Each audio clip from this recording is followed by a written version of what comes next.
اعوذ باللہ من الشیطان الرجیم بسم اللہ الرحمن الرحیم دا لائف سٹوری آف منصور قسط نمبر 33 چکراز کوش کنڈالنی شکتی۔ کلیری پائٹو تربیت کے دوران میں اب ہتھیاروں تلوار نیزہ ڈھال وغیرہ کے ساتھ تربیت کرتا تھا۔ کلیری پائٹو کے کھیل میں ان چیزوں کا استعمال بہت پھرتی سے ہوتا تھا۔ اگر کلیری پائٹو کے جنگجو کے مقابلے میں کوئی عام جنگجو آئے تو 2 منٹ نہیں ٹھہر سکتا۔ اس لیے قدیم دور میں کلیری پائٹو کے کھلاڑیوں کو دوران جنگ ماہر جنگجوؤں کے طور پر استعمال کیا جاتا تھا۔ یہ جسمانی تربیت اور ہتھیاروں کے ساتھ میں بہت ماہر ہوتے تھے اور جنگ کا پاسا پلٹ دیتے تھے۔ لیول 5 میں ہتھیاروں کی تربیت کے لیے آپ کو ایک بڑی یعنی ساتھی چننا ہوتا تھا۔ میرا بڑی دیال سنگھ تھا۔ یہ پنجاب کا سکھ تھا، بڑا کڑیل جوان تھا، سر پر نیلی پگڑی باندھتا یا دوران پریکٹس نیلا رومال اور یہ نیلا لباس بھی عموماً نیلا ہی پہنتا تھا۔ اس نے مجھے بتایا کہ اکالی دل سے تعلق رکھنے والے سکھ نیلا لباس پہنتے ہیں اور یہ سارے تلوار، خنجر، نیزہ اور دوسرے ہتھیاروں میں تربیت یافتہ ہوتے ہیں، اور یہ سارے مذہبی امرت دھاری سکھ ہوتے ہیں جو مذہبی لباس پہنتے ہیں، بال نہیں کٹواتے، کڑا پہنتے ہیں اور کرپان اور ہر وقت گاتر میں ساتھ لگا کر رکھتے ہیں، اور یہ مذہب کے محافظ ہوتے ہیں۔ ان کا بھی عقیدہ ہے کہ واحے گرو کی خالصہ حکومت ایک دن بنے گی، اس لیے سکھوں کو خالصہ بھی یعنی خالص بھی کہا جاتا ہے۔ ان میں ایک نعرہ بھی لگایا جاتا ہے، واحے گرو کی فتح، واحے گرو کا خالصہ۔ دیال سنگھ بتا رہا تھا کہ عام سکھوں کی تعلیمات میں بہت فرق آ گیا ہے۔ عام طور پر اب رسوماتی دین اور بس گرو گرنتھ صاحب سکھوں کی مذہبی کتاب کا پارٹ ہوتا ہے۔ زیادہ عرفان کی باتیں بہت کم لوگ جانتے ہیں، کچھ گیانی بس رہ گئے ہیں۔ زیادہ تر سکھ تو بغاوت کرنے کے چکر میں مارے گئے، جیل چلے گئے یا ملک سے بھاگ کر کینیڈا میں آباد ہیں۔ دیال سنگھ بہت ہنس مکھ اور جیدار سکھ تھا، زیادہ تر بات پنجابی میں کرتا تھا مگر ہندی اور انگلش بھی بول لیتا تھا۔ اسے جب پتہ چلا کہ میں بھی پنجابی ہوں تو بہت خوش ہوا، کہنے لگا پاجی ہن سواد آئے گا، اب مزہ آئے گا، یعنی تسی تے اپنے ویر نکل آئے ہو، ایتھے سارے ہی اپنے ویر نے پر تسی تے پنجاب دے ہو نا، روشن کر دیتا تسی پنجاب دا نا، سالے شیطاناں نو مار مار کے۔ اس کے بعد دوران تربیت مزہ آ جاتا، بہت دلیر اور ذہین فائٹر تھا۔ اس کا فٹ ورک، تلوار، نیزے کا وار، ڈھال کا استعمال بہت زبردست تھا۔ یہ بھی ارجن کمار کی دریافت تھا۔ انڈین پنجاب میں پولیس جس کے ساتھ نہ بنتی ہو کسی نہ کسی میں جیل میں ڈال دیتی تھی۔ دیال سنگھ کا ایک پولیس انسپکٹر کے بھائی سے کاروباری جھگڑا ہو گیا تھا جس نے اس پر دہشت گردی کا قانون لگوا دیا۔ دیال سنگھ پولیس سے بھاگ رہا تھا، اس کے والد کو پکڑ کر تشدد کا نشانہ بنا کر مار دیا گیا، تو دیال سنگھ نے انسپکٹر اور اس کے بھائی کو قتل کر دیا۔ وہ پیش ہونا چاہتا تھا مگر ایک دوست نے اسے یہاں ارجن کمار کے پاس بھیج دیا جس نے اس کے پیچھے فیملی کو کور کیا اور دیال سنگھ کے بارے میں مشہور کر دیا گیا کہ وہ کینیڈا چلا گیا۔ اب ہماری ہر روز شام کو کلاس ہوتی جس میں گرو مہاراج مختلف موضوعات پر لیکچر دیتے۔ ان میں زیادہ تر ہمارے سوالات کے جوابات ہوتے۔ میں نے سوال کیا کہ مہاراج ہم بھی روحانی ریاضت کرتے ہیں تو اس سے جسم میں انرجی کیسے بنتی ہے اور جسم کے اندر یہ انرجی کیسے کام کرتی ہے؟ ہمیں چکراز، کوش اور کنڈالنی شکتی کے بارے میں بھی بتائیں۔ گرو مہاراج نے مسکرا کر ایک نگاہ ہم سب پر ڈالی اور کہا کہ پہلے میں تمہیں کوش یعنی تہ پرت کے بارے میں بتاؤں۔ سنسکرت روحانیت کہتی ہے کہ ہر انسان کے 5 پرت ہوتے ہیں، 5 کوش بھی کہتے ہیں، جن کے مختلف نام اور مختلف کام ہیں: انا مایا، پرانا مایا، مانو مایا، وگیان مایا، آنندا مایا۔ Physical sheath, etheric body, astral body, mental body اور کیجول باڈی۔ انا مایا کوش یہ ان کھانے سے جڑا ہوا ہے۔ اس دھرتی یا ستاروں میٹیریل ورلڈ سے جو کچھ ہم حاصل کرتے ہیں اس کے ساتھ لگا رہتا ہے، اور یہ وہ پرت ہے جس کو ہم کھلی آنکھوں سے دیکھ سکتے ہیں۔ دوسرا ہے پرانا مایا کوش، یہ ہمارے سانس سے جڑا ہوا ہے جو کھلی آنکھوں سے نظر تو نہیں آتا، یہ جب ہم سانس لیتے ہیں تو سانس لینے سے ہمارے پرانوں میں جو انرجی پیدا ہوتی ہے وہ ہمارے چہرے یا باڈی سے ظاہر ہوتی ہے، لیکن سانس سے ہمارے ارد گرد ایک فیلڈ آف فورس بنتی ہے جس کو اورا بھی کہتے ہیں۔ تیسرا ہے مانو مایا کوش، یہ ہمارے من کے ساتھ جڑا ہوا ہوتا ہے۔ من کے اندر ہی ساری خواہشات سوچیں ہوتی ہیں۔ من کے 3 حصے ہوتے ہیں، چیتن یعنی کانشیس مائنڈ، اچیتن یعنی سب کانشیس مائنڈ، اور اچیتن یعنی سپر کانشیس مائنڈ۔ اس میں من، عقل اور سوچ سے فیصلے ہوتے ہیں، انسان کے عادات بنتی ہیں، ایک اندرونی شخصیت ڈیولپ ہوتی ہے۔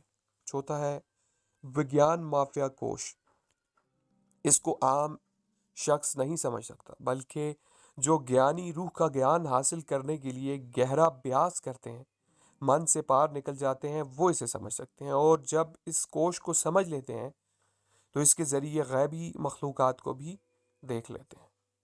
پانچواں ہے آنند مایا کوش، جب ایک گیانی کی آتما چاروں کوش کو سمجھ کر ان سے نکلتی ہے تو وہ روح کا گیان حاصل کر لیتی ہے، روح کا اعلیٰ روح سے ملاپ ہو جاتا ہے، قطرہ سمندر میں مل جاتا ہے۔ چکراز یعنی ویل ہماری آسٹرل باڈی میں ہوتے ہیں، ان کو ریاضت کر کے گھمایا جاتا ہے، تو ہر چکر ایک الگ انرجی پیدا کرتا ہے جس کے الگ الگ فائدے ہیں، اور ان چکراز کے روک جانے سے نقصانات ہیں۔ ان کے نام یہ ہیں: مولادھارا روٹ چکرا یعنی کہ سوادھستھانا یعنی ساکرل چکرا، مانی پورا سولر پلیکسس چکرا، اناہاتا ہارٹ چکرا، وشدھا تھروٹ چکرا، اجنا تھرڈ آئی چکرا، سہسرارا کراؤن چکرا، مولادھارا روٹ چکرا۔ پہلا چیز ہے مولادھارا یعنی روٹ چکرا، یہ ناف سے تھوڑا نیچے پہلا چکرا ہوتا ہے، اس کا ایلیمنٹ زمین ہے، یہ بہت اہم ہوتا ہے۔ اس میں جب انرجی گھومتی ہے تو اسی سے انسان کے اندر کچھ کرنے کی خواہش جنم لیتی ہے۔ اس کا نیگیٹو پہلو یہ ہوتا ہے کہ انسان مایوس اور اس کا کچھ بھی کرنے کو جی نہیں چاہتا۔ دوسرا ہے سیکرل چکرا یعنی کہ سوادھستھانا، اس چکرا میں جب انرجی گھومتی ہے تو انسان تخلیق کار صلاحیت کا مالک بنتا ہے، اس کا کچھ تخلیق کرنے کو جی کرتا ہے، لیکن اگر اس صلاحیت انرجی کو پازیٹیو استعمال نہ کیا جائے تو اس کا نیگیٹو پہلو ہے لسٹ ہو جانا، یعنی ناجائز جنسی خواہشات وغیرہ میں انسان پڑ جاتا ہے۔ اس کا ایلیمنٹ پانی ہے۔ تیسرا ہے منی پورا سولر پلیکسس چکرا، منی پور چکرا کا ایلیمنٹ آگ ہے، یہ معدہ کے پیچھے ہوتا ہے، اور اس میں جب انرجی گھومتی ہے تو انسان خوشی محسوس کرتا ہے، انجوائے کرتا ہے، لیکن اس کا پہلو حسد سے جیلسی ہے۔ اناہاتا یعنی کہ ہارٹ چکرا، یہ چکرا سینے کے پیچھے ہوتا ہے، اس کا ایلیمنٹ ہوا ہے، اس میں جب انرجی گھومتی ہے تو انسان کسی کے لیے پیار محسوس کرتا ہے۔ اس کا نیگیٹو پہلو خوف اور نفرت ہے، یعنی آپ کسی سے نفرت کرتے ہیں یا خوف زدہ رہتے ہیں تو اس کی وجہ سے۔ پانچواں ہے وشدھا یعنی تھروٹ چکرا، اس چکرا میں جب انرجی گھومتی ہے تو انسان خود کو گریٹفل محسوس کرتا ہے کہ میرے پاس بہت کچھ ہے، وہ اپنی چھوٹی چھوٹی چیزوں پر شکر ادا کرتا ہے اور خود کو عظمت کے معیار پر سمجھتا ہے۔ اس کا نیگیٹو پہلو مایوسی ہے اور احساس کم تری ہے۔ چھٹا ہے اجنا یعنی تھرڈ آئی چکرا، یہ بہت اہم چکرا ہے، اس میں جب انرجی گھومتی ہے تو حقیقی علم حاصل ہوتا ہے، دانش حاصل ہوتی ہے، خود کے بارے میں، کائنات کے بارے میں۔ اس کا نیگیٹو پہلو زیادہ غصہ آنا۔ اور ساتواں ہے سہسارا یعنی کراؤن چکرا، اس میں جب انرجی پہنچ کر گھومتی ہے تو انسان یکتائی میں پہنچ جاتا ہے، اس کی زندگی سے دوئی کا خاتمہ ہو جاتا ہے، یہاں سے ہی اوپر کائنات کی طاقتوں سے انسان جڑ جاتا ہے۔ اب میں آپ کو ایک اہم بات بتا دوں کہ ان چکراز میں انرجی گھومنے کے دوران نیگیٹو پہلو کیوں پیدا ہوتے ہیں۔ کیونکہ جب آپ ہر ایک چکرا کا پازیٹیو پہلو نہیں استعمال کریں گے تو انرجی ایک تو اوپر والے چکرا میں نہیں جائے گی بلکہ نیگیٹو کام سے نیچے چلی جائے گی، اور یہ چکراز بلاک بھی ہو جاتے ہیں جن سے مختلف نفسیاتی، اخلاقی، جسمانی بیماریاں پیدا ہوتی ہیں۔ ایک چکر کو چلانے کے لیے بعض اوقات سالوں لگ جاتے ہیں، سارے چکراز کو چلانے کے لیے عمر لگ جاتی ہے، لیکن بعض اوقات آپ کا گرو یا کوئی ماہر اپنی شکتی پات سے بھی کسی ایک یا سب چکراس کو چلا سکتا ہے، لیکن ان سب کو چلانے کا بہترین طریقہ ہے ارتکاز کر کے کنڈالنی شکتی کو بیدار کیا جائے، جس سے انرجی جب چلتی ہے تو کام چکراس کو چلا دیتی ہے، تو تمام ایک انرجی کی وجہ سے تمام چکراس کو چلا دیتی ہے۔ اب کنڈالنی شکتی کیا ہے؟ یہ انسان کی ریڑھ کی ہڈی کے اندر ایک جگہ ہوتی ہے۔ انسان کی ریڑھ کی ہڈی آخری سرے پر دماغ کی طرف ایک گانٹھ گرا سی ہوتی ہے جو بند ہوتی ہے، اور سب سے آخر والے سرے کے نیچے ٹرائنگل ٹائپ جگہ کے اندر ایک گوشت سانپ کی طرح 3.5 بل کھائے ہوئے ہوتا ہے، اور اس کا سر نیچے کو ناگن کی طرح جھکا ہوتا ہے، اور اس لیے اس کو سرپنی یا کنڈالنی شکتی کہتے ہیں۔ اس میں سیال بھرا ہوتا ہے۔ ریڑھ کی ہڈی کے ساتھ 3 ناڑیاں یعنی نالیاں ہوتی ہیں، جن کے نام ہیں پنگلا ناڑی، شوشما ناڑی اور اڈا ناڑی، sun channel, moon channel and middle path. ان میں جو درمیان والی شوشمنا ناڑی ہے، اس میں بھی سیال بھرا ہوتا ہے، اور باقی دونوں میں ہوا بھری ہوتی ہے۔ بہت کم لوگ ہوتے ہیں جن کی کنڈالنی خود بخود جاگی ہوتی ہے۔ دوسرے نمبر پر اس کو کسی گرو کی طاقت سے شکتی پات دے کر جگایا جا سکتا ہے، لیکن اس میں کچھ مسائل بھی ہوتے ہیں، کیونکہ جب کنڈالنی جاگتی ہے تو یہ جاگ کر سوشمنا ناڑی کے بالکل نیچے آ جاتی ہے، اور نیچے سے یہ سیال کی دھار جب سوشمنا میں مارتی ہے تو اس میں پہلے ہی سے سیال لیکوڈ بھرا ہوتا ہے جو اوپر پریشر مارتا ہے، جس سے ریڑھ کی دماغ سے جڑی گانٹھ کھل جاتی ہے۔ لیکن جب شکتی پات سے اچانک کنڈالنی کو جگایا جائے تو وہ سوشمنا کے نیچے آنے کی بجائے دائیں بائیں گر سکتی ہے، جس سے شدید جسمانی نقصان ہو سکتے ہیں۔ کنڈالنی کو جگانے کا بہترین محفوظ طریقہ دھیان کرنا ہے، ارتکاز کرنا ہے، کیونکہ جب آپ ارتکاز شروع کرتے ہیں تو یہ بال برابر اٹھتی ہے، اور جو سپیس بنتی ہے وہاں گوشت اس کو بھرا دیتا ہے۔ اس طرح روزانہ ارتکاز کرنے سے ایک دن اس کا سر بالکل سوشمنا ناڑی کے نیچے آ جاتا ہے، اور ارد گرد جگہ مکمل بھر جاتی ہے۔ یہ سوشمنا میں سیال بھیجتی ہے، جس سے اوپر والی گرہ کھل جاتی ہے، اور وہاں سے یہ سیال یا پانی ماتھے میں آ جاتا ہے، اور تینوں ناڑیاں بھی دماغ سے گھوم کر ماتھے میں تھرڈ آئی میں اکٹھی ہو جاتی ہیں۔ یہاں سے پانی ماتھے میں ایک بر ہول سے گزر کر بائیں گال سے گزر کر اناہد میں گرتا ہے، اور وہاں سے ناوی میں گرتا ہے، جہاں پہلے ہی پانی ہوتا ہے، جس سے ایک ساؤنڈ اور انرجی پیدا ہوتی ہے۔ پانی کے قطرے گرنے سے پھر وہاں سے مول دھارا چکرا میں پہنچتا ہے، جہاں پر کنڈالنی ہوتی ہے۔ یوں انرجی اندر ایک روٹیشن میں گھومتی رہتی ہے، جس سے سارے چکراس بھی ایکٹیو رہتے ہیں، اور پھر یہاں سے اسپرچول قوتوں کا حصول شروع ہو جاتا ہے۔ لیکن بعض لوگ ایسے بھی ہوتے ہیں کہ جن کا سب کچھ ایکٹیو ہوتا ہے کنڈالنی چکراس، مگر انہیں اس کے استعمال کا پتہ نہیں ہوتا، کیونکہ یہ تو مرشد بتاتا ہے، گرو بتاتا ہے۔ اس لیے کبھی گرو کے بنا یہ کام نہیں کرنے چاہیے، ورنہ نقصان ہو سکتے ہیں۔ واقعی قدرت نے انسان کے اندر بہت کمال کا نظام بنایا، ایسی قوتیں دی تھیں کہ اگر ان کا حصول ہو جائے تو مجھے یقین ہے کہ کوئی بڑا روحانی اللہ عز و جل کی دی ہوئی ان قوتوں کے حصول کے بعد نہ صرف کائنات کو تسخیر کر سکتا ہے بلکہ ایک نئی دنیا بھی بنا سکتا ہے۔ رات کو میں میڈیٹیشن کرتا تھا اور اپنے سیلانی کو آؤٹ کرتا تھا اور ارد گرد علاقوں میں گھومتا رہتا تھا۔ پیچھے کافی بلند پہاڑیاں تھیں۔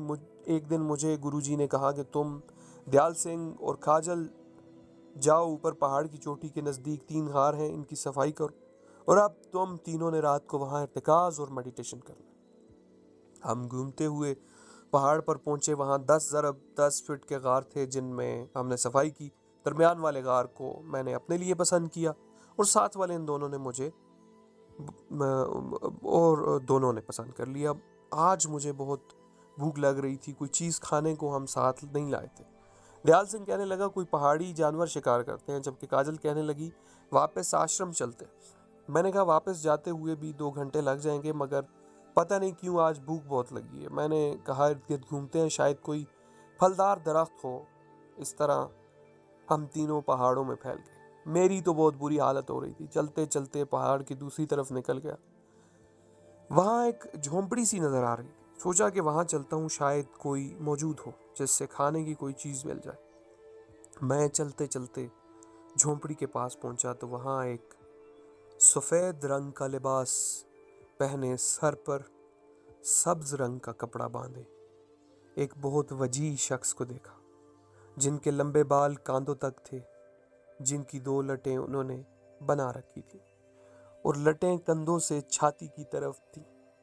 سفید سرخ رنگت، دل نشین نقش و نگار، گھنی ڈارک براؤن داڑھی، مونچھیں، چوڑے کندھے، لمبا قد، آنکھیں بند کیے بیٹھے تھے، شاید کوئی دھیان کر رہے تھے، کوئی بڑے گیانی تھے۔ دل نہیں کر رہا تھا کہ انہیں بلا کر ان کے دھیان میں خلل ڈالوں، کیونکہ بعض اوقات گیانیوں یا سادھوؤں کے دھیان میں اگر خلل ڈالا جائے تو وہ ناراض ہو کر شراپ دیتے ہیں، یعنی بد دعا دے دیتے ہیں۔ میں یہی سوچ رہا تھا کہ انہوں نے مسکراتے ہوئے آنکھیں کھول دی۔ میں نے ہاتھ جوڑ کر سلام کیا تو انہوں نے آنکھوں کے اشارے سے جواب دیا۔ مجھے نہ جانے کیوں ایسا لگ رہا تھا کہ میں انہیں پہلے مل چکا ہوں یا دیکھ چکا ہوں۔ انہوں نے ہلکے سے لب ہلائے اور کہا، بہت دیر سے انتظار کر رہا تھا کہ کوئی مہمان آئے تو مل کر بھوجن کریں۔ میں نے کہا، سچ پوچھیں تو میرا بھوک سے برا حال ہو رہا ہے اور بھوک کی وجہ سے میں آپ کی جھونپڑی کی طرف آ نکلا۔ انہوں نے کہا کہ تم بیٹھو، میں کھانا اٹھا کر لاتا ہوں۔ میں نے اچانک اٹھ کر کہا، آپ تکلیف نہ کریں، میں اٹھا لاتا ہوں۔ انہوں نے کہا کہ اچھا، جیسے تمہاری مرضی۔ میں اندر گیا۔ اندر روٹی، اچار، سبزی اور 2 سیب رکھے ہوئے تھے۔ میں ان کو باہر اٹھا کر لایا، نیچے ایک کپڑا بچھایا اور کھانا سجایا، اور اندر ایک مٹی کا کوزہ پانی سے بھرا تھا، اس کو ہاتھ دھونے کے لیے لے آیا۔ میں نے ان کے ہاتھ دھلائے اور اس کے بعد اپنے دھو کر بیٹھ گیا۔ میں کھانا کھانے لگا تو انہوں نے کہا، تم دعا نہیں پڑھو گے؟ اب ہندوؤں کی دعا تو مجھے آتی نہیں تھی۔ انہوں نے کہا کہ آپ بسم اللہ کیوں نہیں پڑھتے؟ میں نے حیرت سے انہیں دیکھا اور بسم اللہ پڑھی اور کھانا کھانا شروع کر دیا۔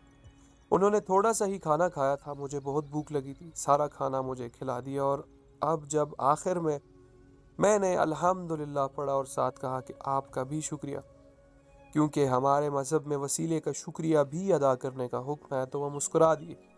میں نے کہا، نہ جانے کیوں مجھے لگتا ہے ہم پہلے مل چکے ہیں۔ وہ کہنے لگے، دنیا بہت چھوٹی ہے، ہو سکتا ہے تم نے دیکھا ہو۔ میں نے کہا، آپ یہاں کیا کر رہے ہیں؟ انہوں نے کہا، فطرت کے قریب ہونا اچھا لگتا ہے، یہاں بہت سکون ہے۔ میں نے کہا، آپ کہاں رہتے ہیں؟ انہوں نے کہا، یہ دنیا بہت وسیع ہے، جگہ مل ہی جاتی ہے۔ میں نے کہا، قریب ہی ہمارا آشرم ہے، کبھی تشریف لائیں، ہمارے مہمان بنیں۔ کہنے لگے، تم خود یہاں مہمان ہو۔ میں نے کہا، آپ سے مل کر بہت سکون ملا، پھر کب ملیں گے؟ کہنے لگے، دنیا گول ہے، اس لیے گھوم پھر کر ملتے ہی رہیں گے۔ میں نے برتن دھو کر اندر رکھے تو کہنے لگے، اب تمہیں اجازت ہے، تمہارے ساتھی پریشان ہوں گے، یہاں سے تھوڑا دائیں ہو کر بائیں، پھر سیدھے جاؤ گے تو راستہ مل جائے گا۔ میں نے ان کو ہاتھ جوڑ کر سلام کیا۔ انہوں نے مسکرا کر آنکھیں بند کر لیں اور ان نے ان پر الوداعی نگاہ ڈالی اور بھاگتا ہوا ان کے بتائے ہوئے راستے پر چلا تو کچھ دور بعد آشرم کا راستہ مل گیا، جہاں ایک چشمے کے کنارے کاجل اور دیال سنگھ بیٹھے تھے۔ وہ کہنے لگے، کہاں رہ گئے تھے؟ ہم نے تمہارے لیے جنگلی پھل تلاش کیے ہیں، یہ لو۔ میں نے انہیں بتایا کہ ایک گیانی مل گئے تھے جن کے ساتھ مل کر کھانا کھایا۔ کاجل نے کہا، وہ کون تھے؟ کیونکہ اس طرف تو ہم کبھی نہیں گئے، شاید کوئی گیانی ہو، یہاں پہاڑوں میں اکثر ریاضت کرتے ہیں۔